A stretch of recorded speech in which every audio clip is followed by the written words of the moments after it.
तो hello friends, welcome back to my channel. और friend, आज की वीडियो सीरीज के अंदर हम टॉपिक डिस्कस करने वाले हैं कि एचसीएफ और एलसीएम किस तरीके से हम लोग फाइंड आउट करते हैं। ठीक है, दोनों पॉइंट ऑफ व्यू को आज की वीडियो सीरीज के अंदर हम कवर अप कर लेंगे। बिल्कुल घबराना नहीं है, काफी अच्छी तरीके से चीजों को मैं समझाने की कोशिश करूंगा। ठीक है, अगर आपने मल्टीपल और फैक्टर किस तरीके से निकाला जाता है उनके वीडियो को नहीं देखा तो जरूर देख लीजिएगा। नीचे प्लेलिस्ट का लिंक आपको मिलेगा, आप वहां पे क्लिक करके हमारे वीडियोस के सेक्शन में जाके उस वीडियो को देख लीजिएगा। ठीक है, आइए स्टार्ट करते हैं।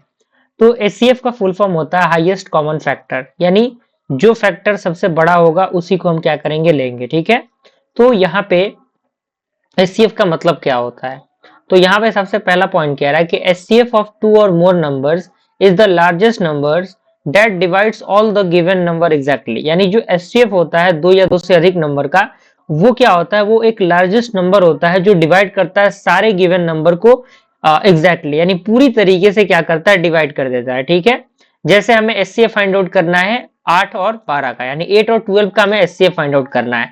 तो कभी भी एचसीएफ फाइंड आउट करने के लिए हमें क्या करना रहता है, हमें सबसे पहले फैक्टर लिखने होते हैं। तो फैक्टर लिखने का तरीका मैंने बताया था कि फैक्टर क्या होते हैं, वैसे नंबर जिससे 8 क्या होता है, एग्जैक्टली डिवाइड हो जाता है।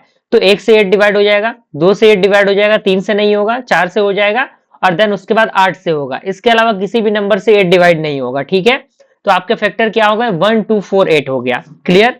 दूसरा नंबर क्या आपका 12 है, तो 12 का फैक्टर हम क्या लिखेंगे, 12 का फैक्टर आपका 1 होगा, 2 होगा, 3 होगा, देन उसके बाद 4 होगा, 6 होगा और 12 होगा।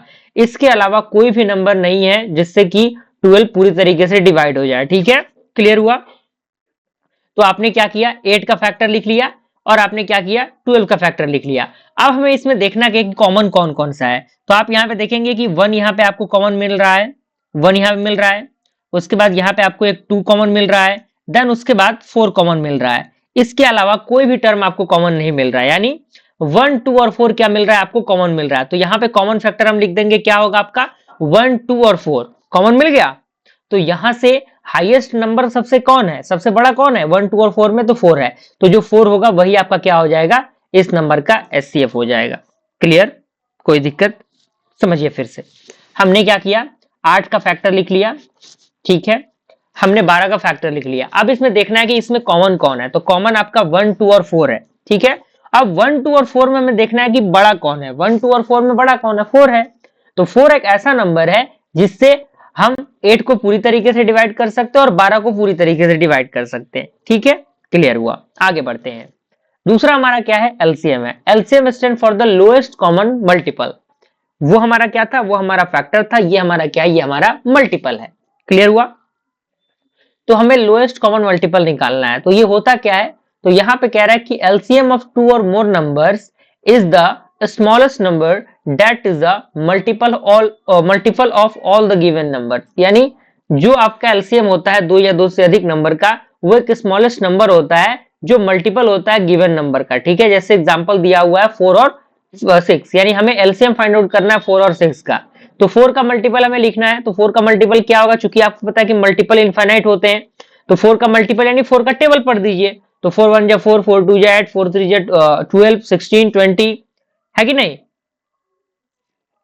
अब उसके बाद 6 का मल्टीपल लिखना है, 6 12 18 24। तो यहाँ पे लोएस्ट कॉमन मल्टीपल, लोएस्ट यानी सबसे छोटा, स्मॉलेस्ट नंबर, तो यहाँ पे कॉमन मल्टीपल निकालना है। अगेन वही प्रोसेस है, यहाँ पे वहां पे हमारा कॉमन फैक्टर निकल रहा था, यहाँ पे कॉमन मल्टीपल निकालना है।